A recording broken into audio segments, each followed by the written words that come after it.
ஆசீர்வதிப்பார். ஆண்டவருடைய நல்ல நாமம் மகிமைப்படுவதாக. ஸ்தோத்திரம். இந்த காலங்களில உங்களோடு கூட தேவனுடைய வார்த்தையை இந்த மாதம் தேவன் நம் சபைக்கு தந்த கர்த்தருடைய வார்த்தையை, இந்த வாக்குத்தத்த செய்தியை நான் கொடுப்பதில் சந்தோஷப்படுகிறேன். குறிப்பிட்ட ஒரு 5 காரியத்தை மாத்திரம் நான் உங்களுக்கு சொல்லி உங்களை உற்சாகப்படுத்துகிறேன். ஏசாயா 14ஆம் அதிகாரம் 3வது வசனம். கர்த்தர் உன் துக்கத்தையும் உன் தத்தளிப்பையும் நீ அடிமையாக்கப்பட்டிருந்த அவன் அடிமைத்தனத்தையும் நீக்கி உன்னை இளைப்பாற பண்ணும் அக்காலத்தில். ஸ்தோத்திரம். ஆண்டவன் நல்லவன். இந்த மொழிபெயர்ப்பு இன்னொரு மொழிபெயர்ப்பை சொல்லி சொன்னேன். ஆண்டவன் நல்லவர் சொல்ற இன்னொரு மொழிபெயர்ப்புல கர்த்தர் உன் வேதனையையும் கர்த்தர் உன் நெருக்கத்தையும் கர்த்தர் உன் அடிமைத்தன வாழ்வை நீக்கி உனக்கு அமைதியான வாழ்க்கை அருளி செய்த பிறகு. சொல்லுங்க அல்லேலூயா. நம்முடைய வேதத்துல ஸ்தோத்திரம் இளைப்பாறுதல்.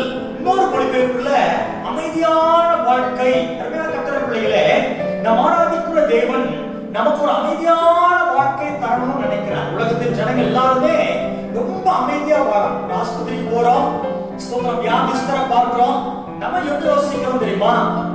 நானும் ஆஸ்பத்திரியில படுக்க கூடாது, நான் நல்ல சுகமா இருக்கணும் விருப்பப்படுறோமா?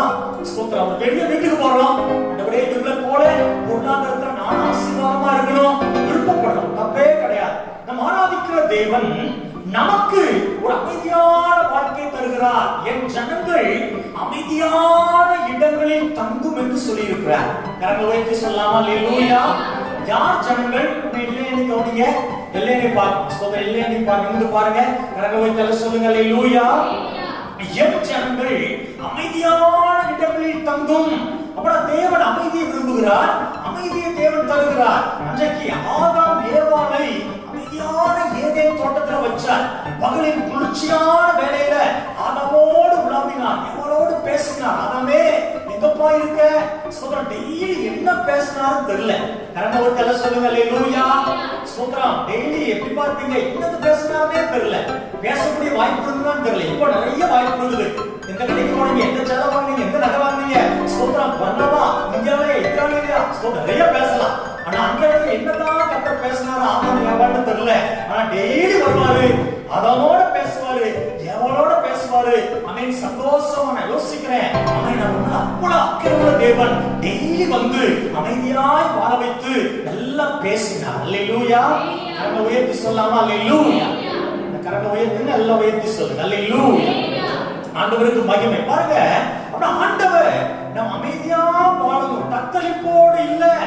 கர்த்தர் உன் துக்கத்தையும், துக்கம் இல்லாமல், இரண்டாவது தத்தளிப்பு இல்லாமல், மூன்றாவது ஏதோ ஒரு அடிமைத்தனம், மனுஷனுடைய அடிமைத்தனம். கர்த்தர் நல்லவர், பாவத்தின் அடிமைத்தனம், சுத்திரம் கட்டுக்குடைய அடிமைத்தனம், பிசாசின் அடிமைத்தனம் எல்லாவற்றையும் நீக்கி நீங்களும் நானும் அமைதியாய் வாழணும்னு கர்த்தர் விருப்பப்படுகிறார். இதை கர்த்தர் நமக்கு வாக்கு பண்றார். அதை விரும்புங்க. ஆண்டவரே, நான் அமைதியாய் வாழ்வேன், வாழ்நாள் முழுவதும் நான் அமைதியாய் வாழ்வேன் ஆண்டவர். அல்லேலூயா. எனக்கு ஒரு இளைப்பாறுதல் உண்டு பிள்ளைகளே, இளைப்பாறுதல் உண்டு. ஸ்தோத்திரம். யோசிச்சு பாருங்க, அப்பனா பாஸ்டர் பிரச்சனையே வராதா, வியாதியே வராதா? ஸ்தோத்திரம். விசுவாசிகளுக்கு நோயே வர எல்லா பிள்ளைகளே என்ன சொல்றேன்னா, வியாதிகள் நெருக்கங்கள் வரும், ஆனா அடிக்கடி நம்மை தொடாதபடிக்கு தேவன் அதற்கு விலக்கி நம்மை பாதுகாப்பார். அல்லேலூயா. எப்ப பார்த்தாலும் தத்தளிப்பு, எப்ப பார்த்தாலும் துக்கம், எப்ப பார்த்தாலும் வேதனை, எப்ப பார்த்தாலும் கண்ணீர், இதெல்லாம் என்னுடைய வாழ்க்கை. அது ஆண்டவர் தருகிற வாழ்க்கை இல்ல. ஆண்டவர் என்னைக்காவது பிரச்சனை வரலாம், போராட்டம் வரலாம், ஆனால் என் ஆண்டவரை அமைதிப்படுத்தின ஆண்டவர், அமைதியாய் வாழ வைக்கிற ஆண்டவர். பிள்ளைகளே, ஸ்தோத்திரம். கடந்த வாரத்தில் சொன்னேன், அமைதியான வாழ்க்கை வாழ்ந்த, இளைப்பாறுதல் வாழ்ந்த வாழ்க்கை வாழ்ந்த சாலமோனுக்கு இருந்த சில காரியங்களை சுட்டி காட்டினேன். சாலமோன் ஆண்டவருக்கு பிரியமான வாழ்க்கை வாழ்ந்தபடினால் அவர் அரசாண்ட எல்லா நாட்களும் அந்த நாட்கள் இளைப்பாறுதல் காலமாகவே இருந்தது. ஆண்டவர் நல்லவர். முதல் வாரத்துல கர்த்தரை வார்த்தை கொடுத்தேன், என் ஆண்டவரின் துக்கத்தை, யாபேசின் துக்கத்தை மாற்றினார். எசேக்கியா ராஜாவுடைய தத்தளிப்பை மாற்றினார். ஸ்தோத்திரம். நாகமானுடைய அடிமைத்தன வாழ்க்கையை மாற்றினார். ஸ்தோத்திரம். கடந்த வாரத்துல சாலமோன் ராஜாவை குறித்தும் நான் பேசினேன். பிள்ளைகள், இந்த காலை வேளையில ஆண்டவர் எனக்கு இளைப்பாறுதலை தருகிறார். ஸ்தோத்திரம். எப்பொழுது எனக்கு இளைப்பாறுதலை தருகிறார்? என் துக்கம் நீங்கி, ஸ்தோத்திரம், என் தத்தளிப்பு நீங்கி, என் அடிமைத்த வாழ்வை நீங்கி, எனக்கு எப்பெல்லாம் கர்த்தர் அமைதியான வாழ்க்கை தருகிறார். ஒரு 5 வசனத்தை மாத்திரம் நான் காலையில சுட்டி காட்டினேன். அதே 5 வசனத்தை நான் சுட்டி காட்டி சில நிமிடங்களுக்குள்ளாக நான் முடிக்கிறேன். ஆண்டவர் நல்லவர். ஸ்தோத்திரம். இன்றைக்கு ஸ்தோத்திரம் வாசிங்க. மத்தேயு 11ஆம் அதிகாரம் 28வது வசனம். மத்தேயு 11ஆம் அதிகாரம் 28வது வசனம். வருத்தப்பட்டு பாரம் சுமக்கிறவர்களே, நீங்கள் எல்லோரும் என்னிடத்தில் வாருங்கள், நான் உங்களுக்கு இளைப்பாறுதல் தருவேன். ஸ்தோத்திரம். கரங்களை உயர்த்தி சொல்லுங்க. அல்லேலூயா. ஸ்தோத்திரம். ஆண்டவருடைய வேதம், இந்த வசனம் எல்லாரும் மனப்பாடமா தெரிஞ்ச வசனம், ஒரு சுவிசேஷ வசனம். ஆண்டவர் சொன்னார், என்னிடத்தில் வாருங்கள். இதுல 2 அர்த்தம் இருக்குது. ஸ்தோத்திரம். கவனிக்கீங்களா? எல்லாம் நீங்க கவனிங்க. 2 அர்த்தம் இருக்குது. ஒன்று, ஸ்தோத்திரம், என்னைய ஏற்றுக்கோங்க, என் பிள்ளையா மாறுங்க. ஸ்தோத்திரம் சொல்றார். ஒருவேளை இந்த காலை வேளையில இந்த ஆராதனைக்கு வந்திருக்கிற ஆமென், ஸ்தோத்திரம், ஆமென், இந்த தேவனுடைய வார்த்தையை கேட்டுக்கொண்டிருக்கிற எங்க அன்பு பிள்ளைகளே, நீங்க ஆண்டவர்ட்ட வந்துட்டீங்களா? ஆண்டவர் பிள்ளையா மாறிட்டீங்களா? உங்க இருதயத்துல இயேசு இருக்கிறாரா? ஆண்டவர் சொன்னார், என்னிடத்தில் வா, ஸ்தோத்திரம், ஏற்றுக்கோ. ஸ்தோத்திரம். நான் உனக்கு அமைதியான வாழ்க்கை தருவேன். உன் சஞ்சலமான வாழ்க்கையை, உன் பிரச்சனைக்குரிய வாழ்க்கையை, உன் துக்கமான வாழ்க்கையை நான் உன்னை விட்டு விலக்குவேன். பிள்ளைகளே, உங்க உள்ளத்துல இயேசுவுக்கு இடம் இல்லைன்னு சொன்னா, இன்னமும் உங்க வாழ்க்கை இயேசுக்கு ஒப்படைக்கலன்னு சொன்னா, இந்த காலை ஆராதனையில இயேசுவின் வாழ்க்கையை ஒப்புவிடுங்க. அல்லேலூயா. எல்லாருக்கும் இயேசு இருக்கிறாருன்னு நம்புறேன். இயேசு இருக்கிறாரா? கரங்களை உயர்த்தி, கரங்களை உயர்த்தி அல்லேலூயா. இயேசு இல்லைன்னு சொன்னா, இந்த இயேசுவை இதயத்தை திறந்து கொடுங்க. உங்க இதயத்துல வர ஆமென் ஸ்தோத்திரம் வந்து அமரட்டும். உங்க இதயத்துல ஆளுகை செய்யட்டும். இரண்டாவது, ஆமென், என்னிடத்தில் வாருங்கள் என்று சொன்னால், என்ன டெய்லி என்கிட்ட வந்து பேசுவான்னு அர்த்தம். ஸ்தோத்திரம். என் டெய்லி என்கிட்ட வந்து என் முகத்தை பாருப்பா, என்கிட்ட வந்து டெய்லி பேசுப்பா. ஆமென். சாலமோன் ராஜா சொல்றாரு, ஆமென், கர்த்தர் நல்லவர். ஸ்தோத்திரம். அதிகாலையில் என்னை தேடுகிறவன் கண்டடைவான். ஸ்தோத்திரம். ஆண்டவர் நல்லவர். என்னை தேடுகிறவனுக்கு நல்ல மேய்ச்சல் உண்டாகும் என்று சொல்லி இருக்கிறார். கர்த்தருடைய பிள்ளைகளே, ஆண்டவரை தேடுகிற அனுபவம் என் வாழ்க்கையில இருக்கும் என்று சொன்னால், எனக்கு நல்ல மேய்ச்சல், ஆசீர்வாதங்கள், செழிப்பு உண்டாகுது. அது மாத்திரமல்ல, ஆமென், கர்த்தர் எனக்கு அமைதியான வாழ்க்கை தருகிறார். டெய்லி டிவி பார்க்கிறோம், டெய்லி செல்போன்ல வாட்ஸ்அப் பார்க்கிறோம், டெய்லி ஃபேஸ்புக் பார்க்கிறோம், டெய்லி ஆமென் ஸ்தோத்திரம் சாப்பிடுறோம், டெய்லி நல்லா தூங்குறோம், ஆமென், டெய்லி ஆமென் ஸ்தோத்திரம், டெய்லி செய்ய வேண்டிய கடமை எல்லாம் செய்யறோம். ஆனா டெய்லி ஆண்டவரை பார்க்கவா? பிள்ளைகள் இந்த காலையில ஆலயத்துல வந்திருக்கிற பிள்ளைகள் சில ஆமென் சில நேரங்கள்ல நம்ம பார்க்க முடியாத ஆட்கள் கூட பார்த்துடுறோம். ஸ்தோத்திரம். கர்த்தருடைய பிள்ளைகளே, நீ ஆண்டவரை ஒவ்வொரு நாளும் ஆண்டவரை பார்க்கறீங்களா? ஸ்தோத்திரம். சில டெய்லி வாக்கிங் போறாங்க, மேன் டெய்லி அவன் பேப்பர் வாங்க, ஸ்தோத்திரம், நடந்து போய் பேப்பர் வாங்கிட்டு வந்து வீட்டுல உட்கார்ந்து படிக்கிறான். சிலவங்க டெய்லி காலையில எழுச்சி, ஸ்தோத்திரம், நேரா டீ கடையில உட்கார்ந்து கதை பேசிட்டு டீ குடிச்சு வரான். ஸ்தோத்திரம். கர்த்தர் நல்லவர். டெய்லி சிலவங்க டெய்லி வேற எதுக்காமோ கொஞ்சம் பரவாயில்ல, தேவைதான். நீங்க டெய்லி ஆண்டவர் சமூகத்துல போய் நீங்க அப்பா பாக்குறீங்களா? ஸ்தோத்திரம். யோசிச்சு பாருங்க. கடந்த மாதங்கள்ல ஸ்தோத்திரம் எத்தனை ஆமென் ஒரு நாளைக்கு நமக்கு பல நேரங்கள் ஸ்தோத்திரம் ஆண்டவர் ஸ்தோத்திரம் கொடுத்தார். 24 மணி நேரத்துல தூக்கத்துக்கு சாப்பாடு நேரங்கள் போக பல நேரங்கள் இருந்தது. நான் எவ்வளவு நேரம் நீ ஆண்டவர் முகத்தை பார்த்தீங்க? ஸ்தோத்திரம். கர்த்தருடைய பிள்ளைகளே, அவர் நோக்கி பார்த்த முகங்கள் எல்லாம் பிரகாசம். அல்லேலூயா. ஆண்டவர் சொல்றாரு, நீ எல்லாம் மனுஷனை பார்த்துக்கிட்டே இருக்க பிரச்சனை தான்ப்பா, அவனை நம்பி இருக்க பிரச்சனை தான்ப்பா, நீ என்னைய விட்டுட்டு மக்கள் முக்கியத்துவம் கொடுக்க பிரச்சனை தான்ப்பா. ஆனா டெய்லி எழுந்து நீ என்னைய பார், அவன் என்கிட்ட வா, என் சமூகத்துல ஓடி வா, நான் உனக்கு இளைப்பாறுதலை, அமைதியான வாழ்க்கையை தருவேன். பசைய வாழ்க்கையில் துக்கம், பசைய வாழ்க்கையில் இருக்கும், பசைய வாழ்க்கையில் தத்தளிப்பு. ஏன் தெரியுமா? நீ ஆண்டவரை பார்க்கிறதுனால உன் வேலையெல்லாம் கவனிக்க, காலையில மாடு மாறி விளைக்க ஆண்டவரை பார்க்கிறதுக்கு நேரம் இல்ல. ஓ ஸ்தோத்திரம். வேலைக்கு போறதுக்கு முன்னால, வியாபாரங்களை கவனிக்கிறதுக்கு முன்பாக, ஓ பிள்ளைகளோடு பேசுறதுக்கு முன்பாக, குடும்பத்தோடு நேரத்தை செலவழிக்க முன்பாக, குடும்பத்தின் தேவைகள் தேவைகளை போஷிக்க முன்பாக உங்களை படைத்து ஓ அந்த ஆண்டவரை பாருங்கள். ஆண்டவர் நன்றி செலுத்துங்கள். அந்த நாள் உங்களுக்கு அமைதியான நாளாய் இருப்பதாக. ஹalleluya. ஏன்னா உலகத்துல பிரச்சனை இல்ல, ஆண்டவர்ட்ட போனா நமக்கு வர வேண்டிய பிரச்சனை எல்லாம் மாற்றுறாரே. நான் இயேசு சொல்லுகிறார், என்னிடத்தில் வந்தா நான் உனக்கு இளைப்பாறுதலை தருவேன். நாம என்னிடத்தில் வந்தா அவன் முழுமையான மேய்ச்சலை அவன் தருவேன். நான் சொல்லுகிறாரே, கர்த்தரே மேய்ப்பனா இருக்கிறார். ஒரு அனுபவம் தெரியுமா? ஆண்டவர் முகத்தை பார்த்து பார்த்து பழகினாள் தானியேல். அவன் பத்திரத்து கைத்து போட்டாலும் 3 நேரமும் எருசலேமின் பல்லகணிகள் திறந்து ஆண்டவரோடு பேசின ஒரு பெரிய அரசாங்கத்துல ஒரு பெரிய அதிகாரி. கர்த்தருடைய பிள்ளைகளே, அவர் காரியம் எல்லாம் ஜெயமா மாறினது. அவர் வாழ்க்கை அமைதியான வாழ்க்கையை மாற்றினாரு. இந்த காலங்களில சொல்லுகிற இதுவரைக்கும் ஆண்டவருக்கு அதிகமான நேரங்களை கொடுக்கலன்னு சொன்னா, தம்பி தங்கச்சி அருமையான பிள்ளைகளே, சகோதரா சகோதரி, தாயே தகப்பனே, உங்களை பார்த்து சொல்றேன், டெய்லி ஆண்டவர்கிட்ட போங்க, அவரை துதிங்க, அவரை ஆராதிங்க, அவருக்கு நன்றி செலுத்துங்க. அதற்கு பிறகு சில காரியங்களை பண்ணி பாருங்கள். அந்த நாள் முழுவதும், என் வாழ்நாள் முழுவதும் என் ஆண்டவர் அமைதியான நாட்களை தேவன் தருவார். ஆமென். ஸ்தோத்திரம். அழகா சொல்றாங்கல நீதிமொழிகள்ல, அந்த வசனத்தை வாசிக்க முடியுமா? 1ஆம் அதிகாரம் கடைசி வசனத்தை வாசிங்க. நீதிமொழிகள் 1 கடைசி. ஸ்தோத்திரம். வாசிங்க. சொல்லுமா? சத்தம் வாசிங்க. எனக்கு செவி கொடுக்கிறவன் எவனோ அவன் நிக்கிரமின்றி வாசம் பண்ணி, எனக்கு செவி கொடுக்கிறவன் எவனோ அவன் நிக்கிரமின்றி வாசம் பண்ணி அவனுக்கு பயப்படாமல் அமைதியா இருப்பான். கரங்களை வைத்து சொல்லுங்க. ஆண்டு சமூகத்துல நம்ம போகும்போது ஆண்டவர் எனக்கு அமைதியான வாழ்க்கையை தருகிறார். ஸ்தோத்திரம். ஹalleluya. எரேமியா 6ஆம் அதிகாரம் 16வது வசனத்தை வாசிங்க. 2வது எரேமியா 6ஆம் அதிகாரம் 16வது வசனம்.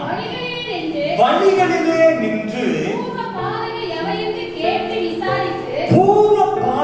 எவைகள் என்று கேட்டு விசாரித்து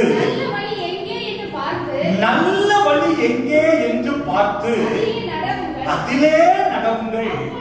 அப்பொழுது உங்கள் ஆத்துமாவுக்கு இளைப்பாறுதல் கிடைக்கும். ஸ்தோத்திரம். கரங்களை சொல்லுங்க. ஸ்தோத்திரம். வழிகளிலே நின்று பூர்வ பாதைகள் எவைகள் என்று கேட்டு விசாரித்து நல்ல வழியிலே நடவுங்கள். நல்ல கரங்களை உயர்த்தி எல்லாம் சொல்லலாமா? எழுதுறவங்க தமிழை நீ கவனிங்க. ஸ்தோத்திரம். 2வது வேதம் சொல்லுகிறது, முதல்ல சொன்னேன், என்னிடத்தில் வா, என்னை ஏற்றுக்கோ. ஸ்தோத்திரம். என் சமூகத்துல டெய்லி வா, உன் ஆத்துமாவுக்கு இளைப்பாறுதல் கிடைக்கும், நீ அமைதியான வாழ்க்கை வாழ்வ. என்னைய பார்த்தா ஸ்தோத்திரம், அமைதியான வாழ்க்கை நான் கொடுப்பேன். 2வது சொல்ற, ஆமென். ஸ்தோத்திரம். நீ நல்ல வழியில நட. அவங்க நடக்காம, அவங்களாம் போய் பேசாமையா இருக்கிறாங்க. ஆமென். ஸ்தோத்திரம். இவங்கெல்லாம் இது பண்ணாமையா, ஏமாற்றங்களா பண்ணாமையா இருக்காங்க. ஸ்தோத்திரம். ஊரோடு ஒத்துவாய். உலகத்துல பழமொழி, ஊரோடு அது ஒத்து வராது. கரங்களை சொல்லுமா? ஹalleluya. அவனும் ஏமாத்துறான், நானும் ஏமாத்துறேன். அவனும் போய் சொல்றான், அவெல்லாம் கெட்டா போயிருக்கா, நல்லதான் இல்ல. கர்த்தருடைய பிள்ளைகளே, நல்ல வழி, ஆண்டவருக்கு பிரியமான வழியில் நடவுங்கள். வேதம் சொல்லுகிறது. நான் அதிகமாக குறித்து பேசலாம். கர்த்தருடைய பிள்ளைகளே, ஸ்தோத்திரம். ஆண்டவருக்கு எந்த வழி பிரியமான வழியோ அந்த வழியில நீங்கள் யோசித்து நடந்து பாருங்கள். உங்கள் ஆத்துமாவுக்கு, உங்கள் வாழ்க்கைக்கு ஒரு அமைதியான ஒரு ஜீவியத்தை தேவன் உங்களுக்கு தந்து உங்களை ஆசீர்வதிக்க நாம் ஆராதிக்கிற தேவன் நல்லவர். சொல்லுங்க. உலகத்தால் போல பேச முடியாது, உலகத்தால் போல சிந்திக்க முடியாது. ஏன்னா எனக்குள்ள தேவன் இருக்கிறார். இந்த வழி கர்த்தருக்கு பிரியமில்லைன்னு சொன்னா, அந்த வழி எனக்கு வேண்டாம் ஆண்டவரே, இந்த நபர் கர்த்தருக்கு பிரியமில்ல, வேண்டாம் ஆண்டவரே. கர்த்தருக்கு பிரியமா நீதிமானை போல வாழ்வேனாக, நீதிமான் வழியில் நடப்பேனாக. நீதிமான் பாதை செம்மையான பாதை, அந்த பாதை நடக்க தேவனை கிருபை தருவாராக. ஹalleluya. சத்தமா சொல்லுங்க. ஹalleluya. நான் கர்த்தருடைய பிள்ளை. ஸ்தோத்திரம். நான் நீதியா தான் நடக்கணும், நான் செம்மையா தான் நடக்கணும், நல்ல வழியில நடக்கணும், நன்மையான வழி நடக்கணும். ஹalleluya. ஸ்தோத்திரம். யாரையும் கம்பேர் பண்ணாத. அவங்கெல்லாம் இருக்காங்க, இல்ல நான் இப்படி இருக்கேன். ஸ்தோத்திரம். 3வது சொல்லுகிறேன். 1 ராஜாக்கள் 8ஆம் அதிகாரம் 56வது வசனத்தை வாசிங்க. 1 ராஜாக்கள் 8:56 வாசிங்க. சீக்கிரம். தாம் வாக்குத்தத்தம் பண்ணினபடியெல்லாம் நம்முடைய ஜனமாகிய இஸ்ரவேலுக்கு இளைப்பாறுதலை அருளின கர்த்தருக்கு கர்த்தருக்கு ஸ்தோத்திரம். ஸ்தோத்திரம். அவர் தம்முடைய தாசனாகிய மோசேயை கொண்டு சொன்ன அவருடைய நல் வார்த்தைகளில் எல்லாம் ஒரு வார்த்தையானாலும் தவறி போகவில்லை. நம்முடைய தேவனாகிய ஸ்தோத்திரம். கர்த்தர் நல்லவர். தாம் வாக்கு பண்ணினபடியெல்லாம் தம்முடைய ஜனமாகிய இஸ்ரவேலுக்கு இளைப்பாறுதல் அருளின கர்த்தருக்கு ஸ்தோத்திரம். தன் வார்த்தையின்படியே வாக்கு தத்தத்தின்படியே ஆண்டவர் எனக்கு இளைப்பாறுதலை தருகிறார், அமைதியான வாழ்க்கையை தருகிறார். கரங்களை உயர்த்தி சொல்லலாமா? கரங்களை உயர்த்தி அல்லேலூயா. நான் இந்த வார்த்தையில உங்களுக்கும் எனக்கு இளைப்பாறுதல் இருக்கு. அல்லேலூயா.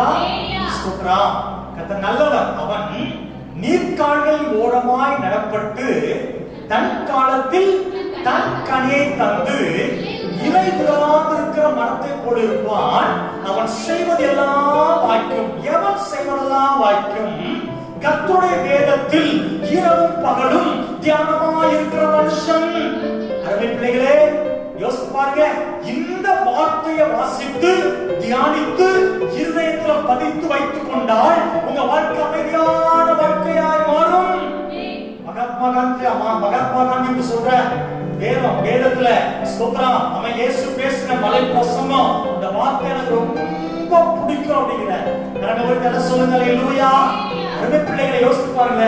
பெரிய பெரிய தலைவர்களுக்கு கூட வசனங்கள் தெரியும். ஆமென். ஸ்தோத்திரம். நமக்கும் தேவன் ஆமென் வேதத்தை எழுதி கொடுத்திருக்கிறார். இந்த வேத வசனத்தை வாசிக்க நேரம் விடுங்க, தியானிக்க நேரம் விடுங்க, கீழ்ப்படிய ஆமென் ஒப்பு கொடுங்க. உங்க இருதயத்துக்குள்ள வசனத்தை ஸ்தோத்திரம் பதித்துக் கொள்ளுங்கள். சில பிள்ளைங்க மனப்பாடம் வசனத்தை மனப்பாடம் பண்ணிக்கோங்க. ஆண்டவர் நல்லவர். அவர் கொடுத்த வாக்குத்தத்தம், அவர் கொடுத்த வசனம், அவர் நம்மோடு பேசுற வார்த்தைகள் என் வாழ்க்கையில அமைதியை தேவன் தருகிறது. அல்லேலூயா. இந்த வருஷத்துல ஆண்டவர் நமக்கு கொடுத்த வாக்குத்தத்தம் எல்லாம் சந்தமாயிடுச்சான்னு சொல்லுங்க. அநாதி தேவனே எனக்கு அடைக்கலம், நித்திய பூயங்கள். சோர்ந்து போகும்போதெல்லாம் ஒரு தேவைக்காக பாடு நிக்கும் போதெல்லாம் வார்த்தை கொண்டு நம்ம பேசுறாரு. அல்லேலூயா. இந்த வாட்ஸ்அப் வந்து ஒரு பெரிய நன்மை தெரியுமா? நிறைய வாட்ஸ்அப் குரூப்ல டெய்லி வசனம் வருது. எப்படியாவது உள்ளத்தை தொடர்ந்த வாசகங்களை வாசிக்கிறேன். அல்லேலூயா. எப்படியாவது எல்லாருக்கும் சோர்ந்து வருது, எல்லாருக்கும் பயம் வருது, கணக்கு வருது, ஊழியக்காரர்கள் வைக்கல. ஆனா காலையில எழுந்து வேத வசனத்தை பார்த்துட்டு வாட்ஸ்அப்ல முக்கியமா சில வசனங்களை பார்க்கும் போது நம்முடைய உள்ளம் ஆத்மா கொண்டு விட்டு எழுது நம்மோடு கர்த்தர் பேசுகிறார். இல்லைகளே, உலகத்துல அமைதியான வாழ்க்கை வாழணுமா? கர்த்தர் கொடுத்த வேத வசனத்தை கனம் பண்ணுங்க. ஆமென். ஏதோ தூக்கி பைபிள் ஆமென் சபைக்கு கொண்டு வரதுக்காக மாத்திரம் இல்ல. ஸ்தோத்திரம். டெய்லி நான் வழக்கமா சொல்ற மாதிரி சொல்றேன். உங்க செல்போன் டெய்லி திறக்கப்படுகிறது. எல்லாம் போட்டு ஸ்தோத்திரம். ஃபிங்கர் அல்லேலூயா. ஃபிங்கர் என்னமா ஸ்தோத்திரம். சே ஹalleluya. இதையோ போட்டு திறக்கறீங்க. டெய்லி உங்க சோத்துமான திறக்கப்படுது. டெய்லி அல்லேலூயா. மீன் குழம்பு சட்டி திறக்கப்படுது. டெய்லி பெட்ரூம்ல படுத்து தூங்குறோம். ஸ்தோத்திரம். டெய்லி பாத்ரூம் திறக்கப்படுது. கர்த்தர் நல்லவர். ஸ்தோத்திரம். டெய்லி உங்க வாயும் திறக்கப்படுது. என் வாயும் திறக்கப்படுது. Daily Bible திறக்கப்படுதா? எங்க பாஸ்ல நேரம் இருக்குது. அல்லேலூயா. ஸ்தோத்திரம். டெய்லி உங்க வேதத்தை திறக்க எத்தனை தடவை திறக்கீங்க? டெய்லி வேதத்தை ஒரு நாளைக்கு எத்தனை தடவை வேதம்? சிலவன் காலையில எழுந்து அமேன் திறக்கிறீங்க. ரொம்ப சந்தோஷம். வேதத்தை நேரம் கிடைக்கும் போதெல்லாம் பிள்ளைகளே ஸ்தோத்திரம். காலையில மட்டும் இல்ல, காலையில மதியம் எப்போ நேரம் கிடைக்குதோ உங்க வேதத்தை திறந்து வேத வார்த்தைய நீங்க வாசித்து தியானித்து பாருங்க. உங்க ஆத்மா இளைப்பாறுதல். அல்லேலூயா. ஸ்தோத்திரம். தாவீது கிட்ட சொல்றார், ஆண்டவரே உம்முடைய வசனம் தான்ப்பா எனக்கு மன மகிழ்ச்சி. ஒரு வசனம் மாத்திரம் இல்லன்னா நான் துக்கத்துல அமைஞ்சு போயிருப்பா. ஆண்டவரே வசனம் இல்லன்னா எனக்கு துன்மார்க்கர் விழுங்கி இருப்பாங்கப்பா. அருமை பிள்ளைகளே, வேத வசனத்தினால தேவனுடைய வாக்கு தத்தத்தினால உங்களுக்கும் எனக்கும் தேவன் அமைதியை கற்றுக் கொடுக்கிறார். ஆமென். நான்காவது ஸ்தோத்திரம். வாசிங்க யாத்ராகமம் 33:14 வாசிங்க. யாத்ராகமம் 33:14. ஸ்தோத்திரம். கர்த்தர் நல்லவர். என் சமூகம் உனக்கு முன்பாக செல்லும், நான் உனக்கு இளைப்பாறுதல் தருவேன் என்றார். அதற்கு அவர் என் சமூகம் உனக்கு முன்பாக செல்லும், நான் உனக்கு இளைப்பாறுதல் தருவேன் என்றார். கரங்களை எல்லாம் உயர்த்தி சொல்லுங்க. சத்தமா சொல்லாமா? அவ்வளவுதானா? என்ன சத்தம்? அல்லேலூயா. ஆண்டவர் நல்லவர். ஸ்தோத்திரம். என் சமூகம் உனக்கு முன்பாக செல்லும். பிள்ளைகளே, ஆமென். வேதம் சொல்லுகிறது, அவர் சமூகம் யாருக்கு முன்னாலெல்லாம் போகுதோ அவர்களுக்கு தேவன் இளைப்பாறுதலை வாக்கு பண்ணுகிறார். அர்த்தம் என்னது? சொன்ன வசனத்துடைய அந்த 33 அதிகாரத்துல மோசே கேட்கிறாரு, 13வது வசனத்தை வாசிங்க.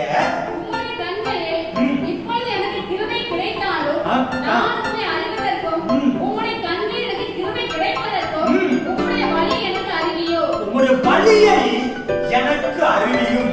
இந்த ஜாதி உம்முடைய ஜனம் என்று நினைத்தருளும். ஒரு ஜெபம் பண்ற மோசே. ஆண்டவரே, இந்த ஜனத்தை உம்முடைய ஜனம் நினைத்தருளும், எங்களுக்கு வழிகாட்டி கொடுங்கப்பான்னு மோசே ஜெபிக்கிறார். அதற்கு தான் பதில் கொடுக்கிறார். ஆமென். என் சமூகம் உனக்கு முன்பாக செல்லும். அல்லேலூயா. பிள்ளைகளே, சின்ன காரியமானாலும் பெரிய காரியமானாலும் அவரை முன்வைத்து ஒரு காரியத்தை செய்து பாருங்கள். உங்க வாழ்க்கையில மகிமையான அமைதி கிடைக்கும். அல்லேலூயா. பிள்ளைங்க வாழ்க்கையிலயோ நீங்க நிறைய பெற்றோர் திருமணத்துல கட்டட்ட ஆலோசனை கேட்காம, படிப்புல திருமணத்துல மற்ற காரியத்துல ஆலோசனை கேட்காம, பணம் இருக்குது, அழகு இருக்குது, படிப்பு இருக்குது, அந்தஸ்து இருக்குன்னு சொல்லி அவசரமா பேசி முடிச்சு ஆண்டவர்ட்ட ஆலோசனை கேட்காம, ஊழியக்காரன் நிக்காம, ஜெபிக்க இடம் கொடுக்காம அவங்க இஷ்டத்துக்கு செய்யறதுனால பல பிரச்சனை சந்திக்கிற குடும்பங்கள், ஏராள குடும்பங்கள். சின்ன காரியமானாலும் ஒரு சின்ன பிசினஸ் தொடங்குறீங்களா, சின்னதானே, இதெல்லாம் ஜோம் பண்ணுமா, பெருசு தானே, இது ஜோம் பண்ணா காணுமே, இல்ல சின்னதோ பெருசோ நீங்க அப்பாட சொல்லி அப்பா வாக்கு காத்திருந்து நீங்க நிறைவேற்றி பாருங்க. அதுல தேவனுடைய அமைதியை பார்ப்பீங்க, ஆசீர்வாதத்தை பார்ப்பீங்க. அல்லேலூயா. ஸ்தோத்திரம். ஆண்டவரே, மோசே ஜெபித்தது ஒரு வழியை காட்டுங்கப்பா. என் பிசினஸ்க்கு, என் பிள்ளைகளுக்கு, படிப்புக்கு, என் பிள்ளைங்க திருமண வாழ்க்கைக்கு, ஆண்டவரே என் பொருளாதாரத்துக்கு, என் தொழிலுக்கு, ஆண்டவரே எங்கள் காரியத்திற்கு நீர் எங்களுக்கு வழியை காட்டுங்கப்பா. அவரை சார்ந்து கொள்ளுகிற, அவர்கிட்ட கேட்டு செய்கிற, அவரை முன்னிறுத்தி செய்கிற பிள்ளைகள் வாழ்க்கையில அமைதியான வாழ்க்கையை தேவன் தருகிறார். ஆமென். காலம் கடந்தாலும் ஆமென், தேவ சமூகத்துல காத்திருக்க பிள்ளைகள், காத்திருக்க என்னை காத்திருக்கிறோம். ஒரு நாளும் வெட்கப்படவே மாட்டோம். பிள்ளைகளே, நான் திரும்ப உங்களை உற்சாகப்படுத்துறேன். எனக்கு வைத்திருக்கிற ஆசீர்வாதம் எனக்கு தான். ஆமென் சொல்லுங்க. இல்ல கரங்க வைத்து சொல்லுங்க. இந்த வசனத்தை சொல்லுங்க, வசனம் இந்த வார்த்தை சொல்லுங்க. எனக்குன்னு தருகிற ஆசீர்வாதம் மெல்ல சொல்லுங்க. அல்லேலூயா. எல்லாம் எனக்கு வரட்டும்பா. சத்தமா சொல்லுங்க. எனக்கு வர வேண்டிய ஆசீர்வாதம் எனக்கு தான். ஆயிலா புண்ணு இருக்கா? ஸ்தோத்திரம். கரங்க வைத்து சொல்லுங்க. அல்லேலூயா. சூப்பரா. எனக்கு இந்த பூமியில் வைத்திருக்கிற ஆசீர்வாதம் கண்டிப்பா எனக்கு தருவார். ஆனா அவர் சார்ந்து கொள்ளும். அவட கேட்க சின்ன காரியமானாலும் இன்னைக்கு அநேக சொல்ற பிள்ளைகளே, பணம் இருக்கலாம், சில மேன்மை இருக்கலாம், சின்ன காரியத்தை செய்தாலும் நீ கர்த்தரை கனம் பண்ணி செய்யுங்க. பழைய ஏற்பாட்டு நாட்கள்ல ஒரு குழந்தை பிறந்துன்னு சொன்னா ஸ்தோத்திரம், அவன் இந்த குழந்தைக்கு கண்டிப்பா பணக்காரங்களா இருந்தா ஆடோ மாடோ பலி செலுத்தணும். புறா குஞ்சுகள், சாதாரண புறா குஞ்சு கொண்டு அழைத்து விடணும். நியமனம் சின்ன சின்ன காரியத்துக்கும் ஆண்டவர் நியமனம் வச்சு செய்யணும். இல்ல ஜனங்கள் மறந்துடுவாங்க. இன்னைக்கு பெரிய காரியம் வந்தாலுமே ஜனங்கள் கட்டளை சாட்சி கொடுக்க முடியல. சில ஆட்களை சாட்சி கொடுக்க முடியல. உனக்காக செஞ்சிருக்கிறாரு. எவ்வளவு ஸ்தோத்திரம். கரங்களை சொல்லுங்க. அல்லேலூயா. 5 மாதம் மூச்சுல ஒரு சுவாசம் கொடுத்து கொரோனா பக்கத்துல வர வந்துச்சு, ஓட்ட வராம பாதுகாத்தாரே. கொரோனாக்கு கஷ்டப்பட்ட எந்திரிச்சு சாட்சி கூட கால் வலிக்கும். சாட்சி கொடுத்தா நான் சொல்றேன், கொடுத்தவங்களுக்கு தப்பிங்க. கரங்களை தலை சொல்லுங்க. அல்லேலூயா. யோசித்து பாருங்களேன் பிள்ளைகளே, இந்த தேவன் நம்முடைய தேவன். ஸ்தோத்திரம். எனவே ஆண்டவர் நல்லவர். ஸ்தோத்திரம். ஆண்டவருடைய சமூகத்தை முன்வைத்து செய். இறுதியாக ஜெபித்து முடிக்கிறேன். ஆமென். 1 ராஜாக்கள் 5:4 வாசிங்க. ஆமென். வசனத்தை வாசித்து ஜெபித்து முடிக்கிறேன். இன்றைக்கு கொஞ்சம் லேட் ஆயிட்டு அடுத்த வாரத்துல சரியா நான் முடிச்சிருவேன். ஸ்தோத்திரம். கர்த்தர் நல்லவர். இந்த ஒரு வாரம் கொஞ்சம் பொறுத்துக் கொள்ளுங்கள். வாசிங்க 5:4. ஆனாலும் இப்பொழுதோ என் தேவனாகிய கர்த்தர் எங்கும் எனக்கு இளைப்பாறுதலை தந்தார், விரோதியும் இல்லை, இடையூறும் இல்லை. சாலமோன் ராஜா சொல்லுகிறார், ஆண்டவரே என் தேவனாகிய கர்த்தர் எனக்கு இளைப்பாறுதலை கட்டளையிட்டார். ஸ்தோத்திரம். ஆமென். ஆண்டவர். அல்லேலூயா. நான் ஒரே ஒரு வார்த்தை சொல்றேன். சாலமோனுக்கு இருந்த வாஞ்சை, சாலமோனுக்கு இருந்த தாகம், சாலமோனுக்கு இருந்த ஸ்தோத்திரம் ஒரு வைராக்கியம் அவன் வாழ்க்கையில அமைதியான வாழ்க்கை கொடுத்தது. கடந்த வாரமே சாலமோனை குறித்து நிறைய கருத்து சொல்லிட்டேன். பிள்ளைகளே, ஒன்னே ஒன்று சொல்ற சாலமோனை குறித்து. சாலமோனுக்கு தேவன் மேல இருந்த ஒரு வேலை அவனுடைய பின்னாட்கள் வித்தியாசமா இருந்தது. ஆரம்ப நாட்கள் அவனுடைய வாழ்க்கை ஆண்டவர் மேல தாகம் உள்ளதாய், ஆலயத்தை கட்டுவதில தாகம் உள்ளவர், தாகம் நிறைந்ததாய், ஞானத்தை பெற்றுக் கொள்வதில தாகம் நிறைந்ததாய், ஆண்டவருக்கு பலி செலுத்துவதில தாகம் உள்ள சாலமோனாய் இருந்தார். அதனால சாலமோன் ராஜா வாழ்க்கையில கர்த்தர் இளைப்பாறுதலை கட்டளையிட்டார். விரோதி இல்லை, அந்த பைபிள் சொல்லுது, விரோதியும் இல்லை, இடையூறும் இல்லை. கரெக்டா சொல்லுங்க. நீங்க ஆண்டவர் சமூகத்துல, ஆண்டவர் மேல ஸ்தோத்திரம், ஆமென், தாகத்தோடு வாஞ்சையோடு இருங்க. உங்களுக்கு உலகத்துல இடர்கள் யாருமே செய்ய முடியாது. ஆமென். உங்களுக்கு யாருமே விரோதி எழுத முடியாது. பிள்ளைகளே ஸ்தோத்திரம், வேதம் சொல்லுகிறது, நான் உனக்கு இளைப்பாறுதலை வாக்கு பண்றேன், உன் அமைதியான வாழ்க்கை தருவேன். எப்போ தெரியுமா? அதாவது நீ என்னிடத்தில் நீ முதலாவது வரணும். இரண்டாவது ஸ்தோத்திரம், அவன் நல்ல வழியில நடக்கணும். ஸ்தோத்திரம். மூன்றாவது, அவன் கர்த்தர் நல்லவர், என் வார்த்தையை உன் இதயத்தில் வைத்து என் வார்த்தையின்படி நடக்கணும். அவன் நாலாவது, அவன் என் சமூகம் உனக்கு முன்பாக என்ன முன்வைத்து நீ எதையுமே கேட்டு செய்யணும், பழகணும். அஞ்சாவது, என் மேல வாஞ்சையா இருக்கணும். அல்லேலூயா. நான் உனக்கு அமைதியான வாழ்க்கை தருவேன். எல்லாம் மனங்கள் கொடுங்க, எல்லாம் மனங்கள் கொடுங்க. Oh praise the lord. Hallelujah. Oh praise the lord. Hallelujah. என்னிடத்தில் வாருங்கள், என் சமூகம் முன்பாக சொல்லுவோம். என் வார்த்தையில இளைப்பாறுதல்.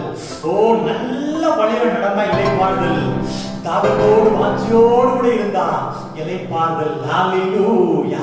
நன்றி ஆண்டவரே, எனக்கு ஒரு அமைதியான வாழ்க்கை தாங்கப்பா. சின்ன காரியமானாலும் பெரிய காரியமானாலும் ஆண்டவருக்கு நன்றியா இருப்போம். ஆண்டவரே சொல்லுங்க, நன்றியா இருப்பேன். சின்ன காரியமானாலும் பெரிய காரியமானாலும் ஆண்டவருக்கு நன்றி உள்ளவனா இருப்பேன். சொல்லுங்க. ஆண்டவரை கேட்காம எந்த ஒரு காரியத்தையும் செய்ய மாட்டேன்ப்பா. டெய்லி ஆண்டவரை பார்ப்பேன், டெய்லி ஆண்டவரோட பேசுவேன், ஆண்டவரை தியானிப்பேன், வேத வசனத்தை நான் வாசிப்பேன், தியானிப்பேன்.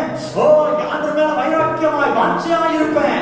ஓ ஒப்புக்கொடு பிள்ளையே, கர்த்தருடைய வார்த்தைக்கு முக்கியத்துவம் கொடுப்பேன். ஒப்புக்கொடு, உன் வாழ்க்கை கர்த்தர் மகிமையான வாழ்க்கையாய் மாற்றுவார். அது மாத்திரம் அமைதியான வாழ்க்கையாய் உன் வாழ்க்கை கர்த்தர் மாற்றி கொடுத்து ஆசீர்வதிக்க போதுமானவர். ஓ ரபா ஷபா லபா ரபா லபா. உங்களை மாத்திரம் இல்ல, உங்க பிள்ளை வாழ்க்கை கர்த்தர் அப்படிப்பட்ட ஆசீர்வாதத்தை கொடுப்பாராக. ஆமென். பிதாவே, இயேசுவின் நல்ல நாமத்தில் இந்த காலவேளையில நீங்க எனக்கு தந்த வார்த்தைய அப்பா ஸ்தோத்திரம் பிள்ளைகளுக்கு விட்டு கொடுத்திருக்கப்பா. ஆண்டவரே, உன் துக்கத்தையும் உன் தத்தளிப்பையும் உன் அடிமைத்தன வாழ்க்கையும் உன்னை விட்டு விலக்கி உன்னை இளைப்பாற பண்ணுவார். உனக்கு அமைதியான வாழ்க்கை தருவார் என்று சொன்னீரே.